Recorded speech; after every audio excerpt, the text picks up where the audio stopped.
అందరికీ నమస్తే, welcome to our channel. AP liquor స్కామ్లో మరి ప్రధాన నిందితులుగా ఉన్నటువంటి ధనుంజయ రెడ్డి, కృష్ణమోహన్ రెడ్డి, అదేవిధంగా గోవిందప్ప బాలాజీ వీళ్ళ ముగ్గురు కూడా మధ్యంతర బెయిల్ మీద బయటకు వచ్చారు. అయితే మళ్ళీ వీళ్ళు జైలుకి వెళ్ళబోతున్నారా అనే సందేహం అయితే ప్రతి ఒక్కరిలోనూ కలుగుతుంది.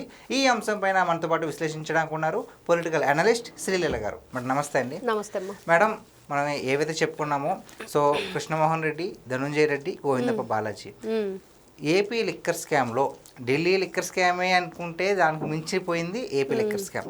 సో ఆ ఏపీ లిక్కర్ స్కామ్లో ప్రధాన నిందితులుగా ఉన్న వీళ్ళ ముగ్గురు కూడా మధ్యంతర బయట మీద బయటకు వచ్చారు.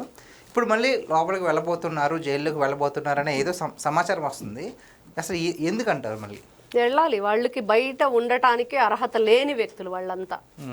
వాళ్ళు చేసింది ఏంటి, మరి ఎందుకు ఈ రోజున ఈడీ సోదాలు వాళ్ళ ఇళ్లలో జరిగాయి, ఎలాంటి కీలకమైన పత్రాలు లభించాయి, ఎన్ని వందల కోట్ల రూపాయలు, దాదాపు 400 కోట్ల పైనే దొరికినాయి. మరి రాజకేశ్ రెడ్డి గాని, బాలాజీ గోవిందప్ప. ఎవరి బాలాజీ గోవిందప్ప? ఎక్కడ? భారతీయ సిమెంట్ డైరెక్టర్. మరి దాంట్లో ఉన్న వ్యక్తికి ఇక్కడ ఈ మనీని ఎందుకు తను రూటింగ్ చేశాడు? అసలు మద్యం కుంభకోణంతో నీకేంటి సంబంధం అంటే, అటు భారతీ రెడ్డి, ఇటు జగన్మోహన్ రెడ్డి భార్యాభర్తలు ఇద్దరు కలిసి మరి ముఠా నాయకులుగా ఉన్నారా? మరి అంతే కదా. మీ కింద పనిచేసే వ్యక్తులు మీకు తెలియకుండా చేశారా? చేస్తే మరి మీరిద్దరు కలిసి ప్రెస్ మీట్ పెట్టొచ్చుగా. భార్యాభర్తలు ఇద్దరు కలిసి, మనం అర్జున్ సినిమా చూస్తే తెలుస్తుంది, వైఫ్ అండ్ హస్బెండ్, దానికి ప్రతిరూపాలు అనమాట వీళ్ళిద్దరు. ప్రకాష్ రాజు, ఇంకొక ఆవిడ సరిత, హీరోయిన్ ఆవిడ సరిత, దాంట్లో విలన్ రోల్ ఇచ్చింది ఆవిడ. మరి దానికి ప్రతిరూపంగా కనిపిస్తారు. నిజంగానే మీ పాత్ర లేకపోతే, మీకు సంబంధం లేకపోతే మరి ఒక ప్రెస్ మీట్ పెట్టి మా కింద స్థాయి వాళ్ళు మాకు తెలియకుండా ఇలాంటి పనులు చేశారని చెప్తే అప్పుడు వాళ్ళు అసలు విషయాలు బయట పెడతారు. నిజంగానే వాళ్ళకి తెలుసనో తెలియదనో చెప్తారు.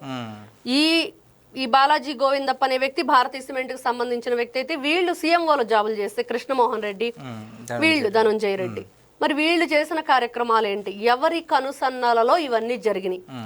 ఇంకా అంతకంటే ఇంకో ఆయన ఉన్నాడు ఏటు, ఆయన నిన్నంతా టీవీ ముందుకు వచ్చేసి ఆయన బాధ ఏంటంటే, నాకు ఏటు ఎందుకు ఇవ్వలేదు ఈ మద్యం కుంభకోణంలో అనేది.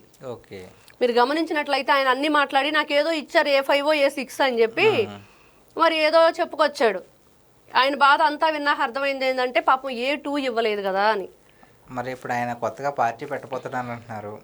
ఆయన పార్టీ పెట్టాలంటే గతంలో ఈయన A2గా ఉన్నప్పుడు A1గా ఉన్న వ్యక్తి పాత్ర ఏంటి మద్యం కుంభకోణాలు అని చెప్తే, అప్పుడు ఆయనకి A1 ఈయనకి A2 ఇచ్చి నువ్వు అటు పార్టీ పెట్టుకోవాలా లేకపోతే జైలుకి వెళ్ళాలనేది నిర్ణయిస్తారు.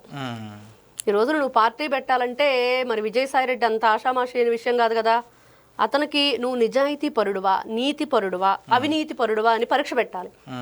ఒక పరీక్ష పెట్టి అగ్ని పరీక్షలాగా దాంట్లో నువ్వు మరి నీ నిజాన్ని, నీ నీతిని నువ్వు నిరూపించుకుంటే ప్రజలు నీకు పార్టీ పెట్టుకునే అర్హత, హక్కు ఉందని చెప్పేసి ఓకే పెట్టుకో అని చెప్పేసి చెప్తారు. లేకపోతే నువ్వు అనర్హుడివి అనే అనర్హత వేటేస్తారు. అసలు ప్రజల్లో నివసించడానికే నీకు అర్హత లేదని. అట్లాంటి వ్యక్తులు ఈ రోజున మీరు ఎన్ని బెయిల్కి అప్లై చేసినా, జైళ్లకు పోకుండా తప్పించుకునే ప్రయత్నం చేసినా జరగని పని. ఈ రోజున ఏదో కొన్ని రోజులు తప్పించుకోవచ్చు, ఇంకొన్ని నెలలు తప్పించుకోవచ్చు, మరి ఆ తర్వాత తప్పించుకోలేరు కదా. ఎప్పటికైనా శిక్ష అనుభవించి తీరవలసిందే. ఈ రోజున కీలకమైన ఆధారాలు, చెవిరెడ్డి భాస్కర్ రెడ్డి మనం జైల్లో ఉన్నప్పుడు చూసాం ఎలా ఎగిరెగిరి పడ్డాడు. అధికారుల సంగతి తేలుస్తాను, మీ ఆఫీసుల ముందు నేను ఇల్లు తీసుకొని ఉంటాను, మీ అంతు చూస్తాను అన్నాడు. నిన్న ఈడీ వాళ్ళు వెళ్తే అసలు ఇంట్లోనే లేడు ఆయన. మరి అది పరిస్థితి. ఇట్లాంటి వ్యక్తులు అంటే వీళ్ళు మద్యం కుంభకోణంలో మరి విజయసాయిరెడ్డి ఇంట్లో మాట్లాడటం, ఎంతకీ మద్యం కుంభకోణానికి పెట్టుబడి పెట్టింది విజయసాయిరెడ్డి. 100 కోట్లు అప్పిచ్చాడు కదా సజ్జల శ్రీధర్ రెడ్డికి, అరవిందో నుంచి, వాళ్ళ అల్లుడే కదా. ఆయనే చెప్పాడు. ఇప్పుడు మనం చెప్పుకున్న మాటలు కదా ఇవన్నీ, విజయసాయిరెడ్డి చెప్పిన మాటలే. విజయసాయిరెడ్డి ఒక గొడ్డలి వేటుని గుండెపోటుగా ఎలా మార్చాడు, ఈ మద్యం కుంభకోణాన్ని కూడా ఇప్పుడు ఏ విధంగా మార్చే ప్రయత్నం చేస్తున్నాడు. మరి ఆ రోజు చెప్పాడు కదా. ఆ రోజున విజయసాయిరెడ్డి మీడియా ముఖంగా ఇలా వివేకానంద రెడ్డి గారు గుండెపోటుతో మరణించారు అని. ఇప్పుడు అడుగుతుంటే ఏమంటాడు, అవినాష్ రెడ్డి ఫోన్ చేశాడు కానీ అవినాష్ రెడ్డి మాట్లాడలేదు, ఫోన్లో వేరే ఎవరో మాట్లాడారని. ఇప్పుడు మన ఫోన్కి చేస్తే ఎవరు మాట్లాడతారు? ఆ వ్యక్తి తెలుస్తారుగా, పలానా వ్యక్తి ఎవరైనా మాట్లాడారు అంటే. అసలు ఆ రోజున అవినాష్ రెడ్డి ఫోన్ ఎక్కడుంది మనం చూస్తే, అవినాష్ రెడ్డి జేబులోనే ఉంది. ప్రతిసారి దాన్ని తడుముకుంటూ ఆ ఫోన్ ఎవరికి వీడియో కాల్ చేసి చూపిస్తున్నాడు, ఎవరు అక్కడ ఫోన్ కాల్లో ఉన్నారు, ఎందుకు ప్రతి క్షణం అవినాష్ రెడ్డి చెయ్యి ఆ ఫోన్ మీదే ఉంది. ఆ విజువల్స్ చూడండి, వివేకానంద రెడ్డి గారి మరణించిన రోజున, వీళ్ళు చంపేసిన రోజున, మరి అది వాళ్ళ చరిత్ర.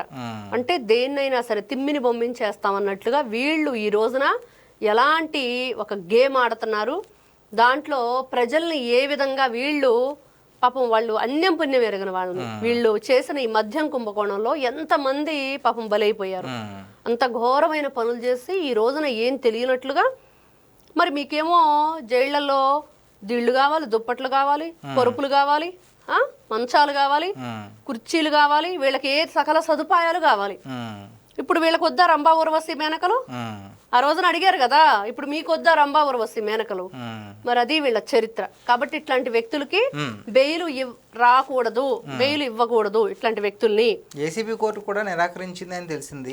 అంటే ఇంకా నిరాకరిస్తే ఇంకా నెక్స్ట్ స్టెప్ ఇంకా జైలే, జైలుకి వెళ్లాల్సిందే. వీళ్ళు ప్రజాస్వామ్యంలో ఉండవలసిన వ్యక్తులు కాదు, ఉండదగిన వ్యక్తులు అంతకంటే కాదు. మేడం, ఏ తప్పు జరిగినా అంతిమ లబ్ధిదారుల దగ్గరికి ఆ తప్పు చేరుకుంటే సక్సెస్ అయినట్టు న్యాయ వ్యవస్థ అనేది.